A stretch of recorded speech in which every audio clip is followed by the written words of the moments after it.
c'est parti pour un petit point Raslar. Alors oui, je sais que c'est genre en 3 jours d'actualité, enfin en 3 éditions de mon nouveau format d'actualité, on en est déjà au 2e point Raslar. Alors, je pense que le point Raslar et le point flic, ça va être des trucs qui vont revenir assez souvent dans ces actualités. Je me rends compte que, voilà, on va avoir quelques petites lignes directrices autour de ces questions-là. Et donc c'est parti pour le petit point Raslar. Et alors attention les gens, je vous préviens, cet extrait, il pète le crâne. Alors on est sur Bistro Liberté, donc là on est sur déjà rien que le nom de l'émission me vend un certain rêve. Vous voyez ce que je veux dire? Genre ça s'appelle Bistro Liberté quoi, genre enfin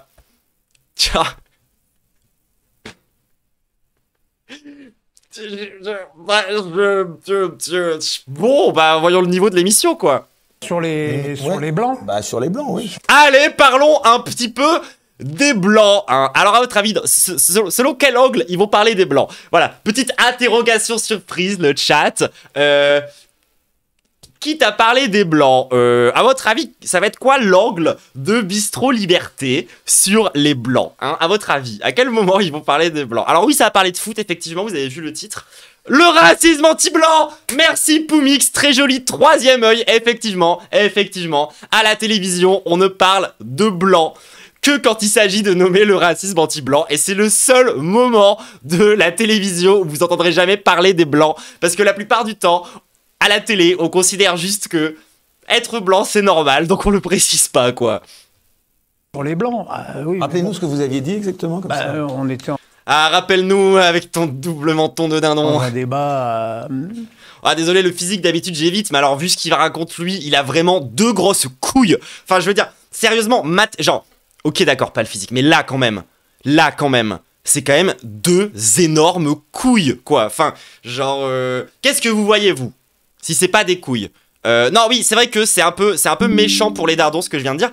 D'ailleurs, ça m'a fait penser à un extrait de film, je sais pas si vous avez déjà vu, attendez. Moment très important, moment de stream très important, si je mets ça. Je sais plus comment s'appelle le film, donc peut-être que je... Ah, c'est bon. Vous voyez Hugh Jackman? Est-ce que vous savez... Est-ce que vous étiez au courant que Hugh Jackman avait tourné dans un film où il y a des couilles sur le menton?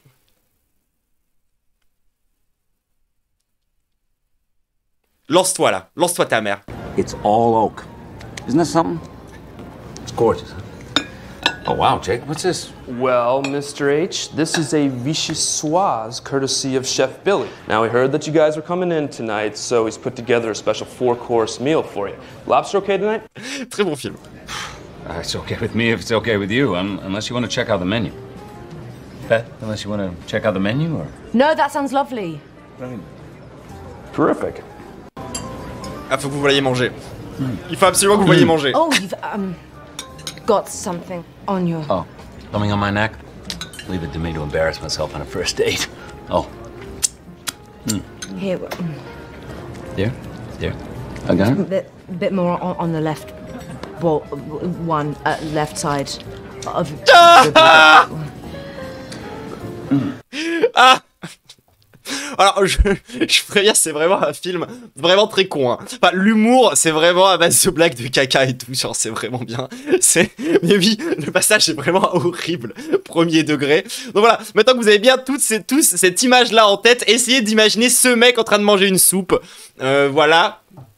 À CNews, et j'ai juste pris, de façon très candide, l'exemple de mon fils, que évidemment...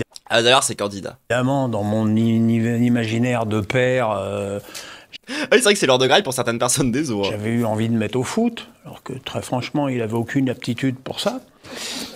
Si tu nous regardes. Retenez bien ça, son fils était nul à chier au foot. Regarde, comment il s'appelle? Axel. Axel, si tu nous regardes. Qui est même, faut dire comme les choses comme elles sont, profondément nul. Voilà. Et après, il s'est mis au basket, il était beaucoup plus doué. C'est un peu grossophobe. Non, écoute, franchement, genre lui, son physique, on a le droit de le critiquer. Au bout d'un moment, franchement, écoute ce qu'il raconte. Et donc, je l'ai mis au club de Torcy, qui est un club très connu de l'île de... Puis la vérité, tu vois, c'est que moi, je trouve qu'il y a des gens à qui ça va bien, en plus. Je sais, genre, il y a des... Par exemple, je pense à des vieilles de vieilles gauchistes et tout qui sont parfois en manif, tu vois, genre elles ont ce truc en dessous du cou et genre elles ont grave du flow. Mais lui, c'est un porc. France qui a formé des joueurs pros comme Mourad Meigni par exemple. Et au bout de 3 entraînements, je n'allais même pas aux entraînements. Je n'étais pas non plus le père transi. D'abord, j'étais sans illusion. Et puis, je n'étais pas là à regarder mon fils. Et au bout de 3 entraînements, mon fils dit j'y vais plus. Donc voilà, son fils, nul à chier au foot, incapable de faire quoi que ce soit, enfin vraiment pas bon quoi, décide de plus aller au foot. Il avait 11 ans. Hein. J'ai dit mais pourquoi tu y vas plus? Il me dit écoute, ils me disent pas bonjour.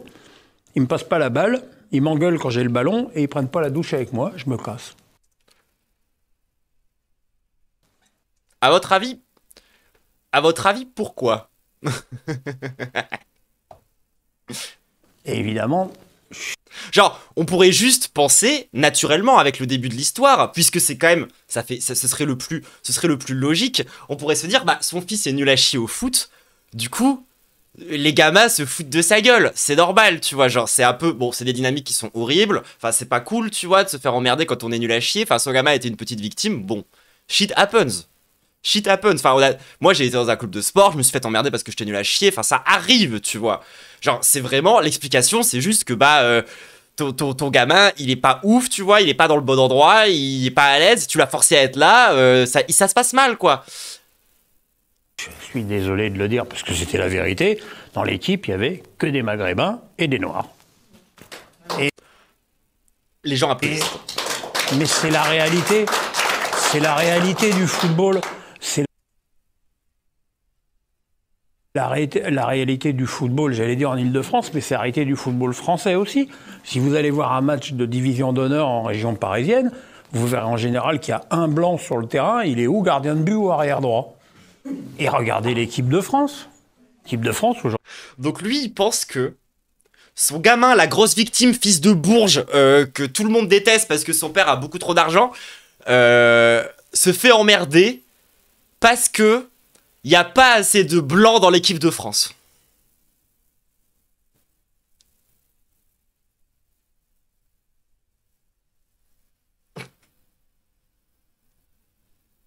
Alors que tu vois, genre, il suffit juste que les gamins ils soient conscients que c'est ce mec son père et juste, bah, toute sa scolarité est niquée. Hein. Je veux dire, à partir de là, normalement, c'est baisé, tu vois. Genre, et du coup, c'est forcément la faute des Arabes. Genre, le mec n'a aucune réflexion, tu vois. Genre, vraiment zéro réflexion. Il est en mode, voilà, en fait, il y a Mbappé, et du coup, mon fils se fait harceler parce que le racisme anti-blanc.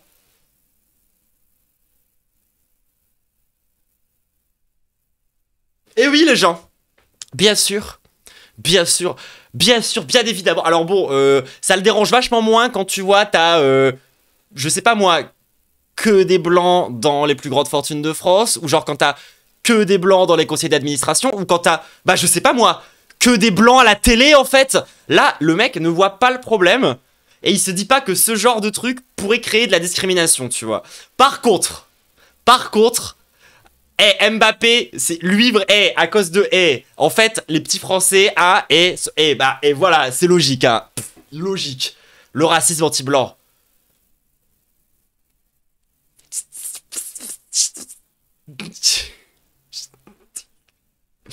Rappelez-moi, c'est qui ce mec déjà?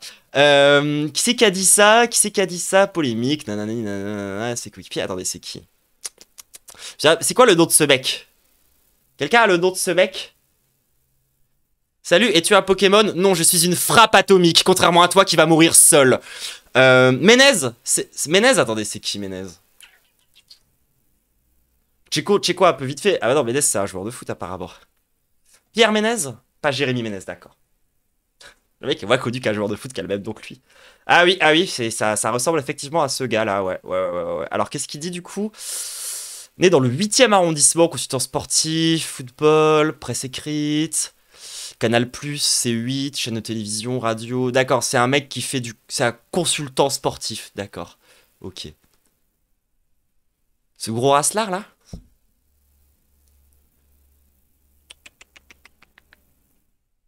Moi, je trouve ça un peu marrant quand même que les fachos, ils pensent nous vexer en disant qu'on est des Pokémon, alors que c'est trop stylé. Bref.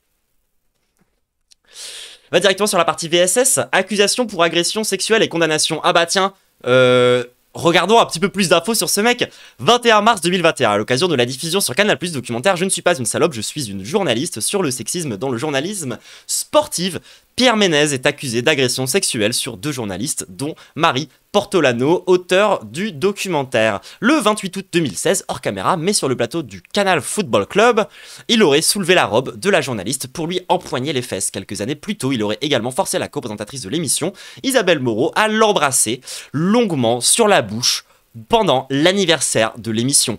Il avait à l'époque évoqué une blague. Selon le site Les Jours, la direction de Canal+ aurait censuré ces séquences afin de protéger son chroniqueur. Une séquence coupée au montage et diffusée le lendemain dans l'émission Touche pas à mon poste sur C8, chaîne du groupe Canal+. Pierre Ménez y explique que dire à une femme qu'elle est belle avec son décolleté est simplement un compliment.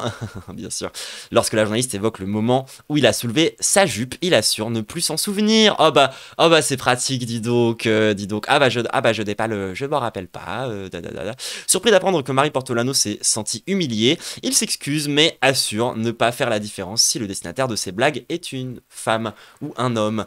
J'invite donc Pierre Ménez à aller très langoureusement embrasser Pascal Ploro la semaine prochaine pour faire une blague sur son plateau. Je pense que ça va très bien passer. C'est la pire défense. À la suite de la diffusion de ce documentaire, des appels à éviction de Pierre Ménez apparaissent sur les réseaux sociaux et une autre accusation d'agression sexuelle sur la chroniqueuse Francesca Antoniotti ressurgit. Les critiques tournent également vers le groupe de Vincent Bolloré, dis donc encore dans les bons coups celui-là, ainsi accusé d'abord de censurer les propos incriminant son chroniqueur, puis d'organiser sa défense sur ses propres antenne. Voilà, on est donc sur encore un petit puppy de Bolloré qui est turbo-raciste partout à la télévision. Voilà, tout simplement. Comment ça crash? Comment ça crash? Je me suis fait rect par la CIA encore? C'est quoi ces histoires? Ah mais oui, ça je suis passé à 0 viewer puis re 160. F-sac à tout le monde. Ça a crash. Tout le monde a crash sauf moi. Trop bizarre. Trop bizarre. Trop bizarre. Bref. Oh, attendez, Electronic Arts? Pierre Ménez, c'était l'un des commentateurs. D'accord, ok, il n'a pas participé à ça. Bon, je pense qu'on a fait un petit tour de qui était Pierre Ménez. Alors, j'ai une deuxième petite information. Raslar, ça vous dit? Petite information Raslar. Voilà, après monsieur, mon fils se fait emmerder dans son club de foot parce qu'il n'y a que des noirs à la Ligue des Champions. C'est parti. Condamnation confirmée pour Éric Zemmour! Oh, let's go! Une condamnation de plus pour Éric Zemmour ce 2 septembre. La Cour de cassation a rejeté le pourvoi formé par l'ex-candidat d'extrême droite. La Cour d'appel de Paris avait condamné Éric Zemmour pour injure raciste à 4 000 pauvres euros d'amende et 3 000 euros d'amende de dommages et intérêts. Et 5 000 euros de frais de justice, c'est que dalle. Après qu'il avait, dans une émission de télévision diffusée en 2018, qualifié le prénom de l'ancienne animatrice Absatou Sid d'insulte à la France. La cour... Et tous, Christine. La Cour de cassation confirme ce jugement. Elle conclut: les juges, après avoir souverainement apprécié le contexte dans lequel ont été tenus les propos poursuivis, ont également retenu ces derniers en ce qu'ils stigmatisaient le prénom de la partie civile, attribut essentiel de sa personnalité, en la renvoyant à son ascendance africaine, était injurieux à son égard en raison de son origine supposée et dépassait dès lors les limites admissives de la liberté d'expression. Nique ta mère, Éric Zemmour, let's go. Putain, ça fait du bien, hein. Ça fait du bien une bonne petit coup de contre Éric Zemmour là. Putain, à cause de la CIA, j'ai divisé par 2 mon nombre de viewers. Franchement, ils peuvent aller se faire enculer à les services secrets, j'en ai marre. Chaque fois, je me fais couper mon stream par ces enfoirés. Voilà, c'était juste petite data. Éric Zemmour condamné. Voilà. Moi, je prends du plaisir. Alors, toujours dans l'anti-punitivisme, etc. et tout. De toute façon, le mec va rien payer, va pas passer un peu de temps en prison. Enfin, genre, c'est Éric Zemmour, il va s'en sortir, vous inquiétez pas, y a pas de souci. Par contre, on pourra lui dire: mon ref, tu as encore été accusé, tu as encore été condamné. Est-ce que ça te dit qu'on continue les autres poursuites? Parce que si vous le saviez pas, mais en fait, Zemmour, il en a plein d'autres des comme ça, des affaires qui lui traînent au cul. Et ça va continuer, a priori, à lui tomber sur la gueule. On suivra ça, évidemment, avec notre petit popcorn. Et donc c'est la fin de ce point Raslar.